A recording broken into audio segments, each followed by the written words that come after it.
ஹாய்ங்க, welcome to puts cooking. இது நம்ம தோட்டத்தில் பறித்த தண்டங்கீரைங்க. எங்கள் பாட்டி தண்டங்கீரை கடையல் சூப்பராக செய்வாங்க. நம்ம இன்றைக்கி செஞ்சு பார்க்கலாம். ஸ்டவ் ஆன் பண்ணி மண்சட்டி வச்சுக்கலாங்க. 15 சின்ன வெங்காயத்தை இதில் சேர்த்திக்கலாங்க.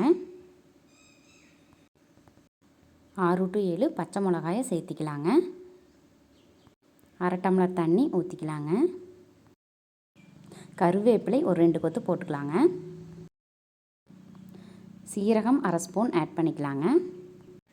2 நிமிஷத்துக்கு வேகட்டுங்க. நம்ம மூடி வச்சிடலாம். இப்போ ஓப்பன் பண்ணி பார்க்கலாங்க. பாருங்கள், வெந்திருக்குது. இப்போ நம்ம 2 ஸ்பூனுக்கு தேங்காய் எண்ணெய் சேர்த்திக்கலாங்க. தேங்காய் எண்ணெய் சேர்த்துனா தான் கீரைக்கு நல்ல வாசம் கிடைக்குங்க.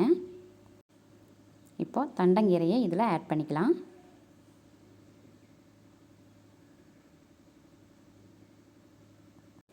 ஒரு 2 நிமிஷத்துக்கு மூடி வச்சுக்கலாங்க. இப்போ ஓப்பன் பண்ணி பார்க்கலாங்க.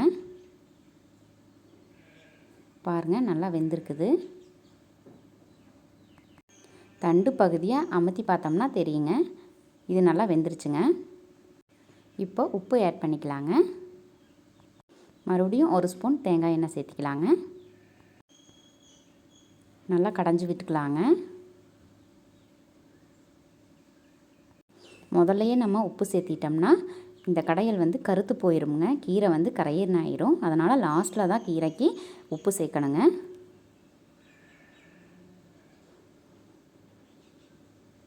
பாருங்கள், நல்லா கடைஞ்சாச்சு. இனி இதையே தாளிச்சுக்கலாங்க. கடாயை வச்சு தேங்காய் எண்ணெய் சேர்த்திக்கலாங்க. கடுகு, உளுந்தம்பருப்பு, கடலைப்பருப்பு சேர்த்திக்கலாங்க. கருவேப்பிலை ஒரு வரமிளகாய் சேர்த்து இந்த கீரை கூட ஆட் பண்ணிடலாங்க. கீரை கடையல் ரெடி ஆயிடுச்சுங்க.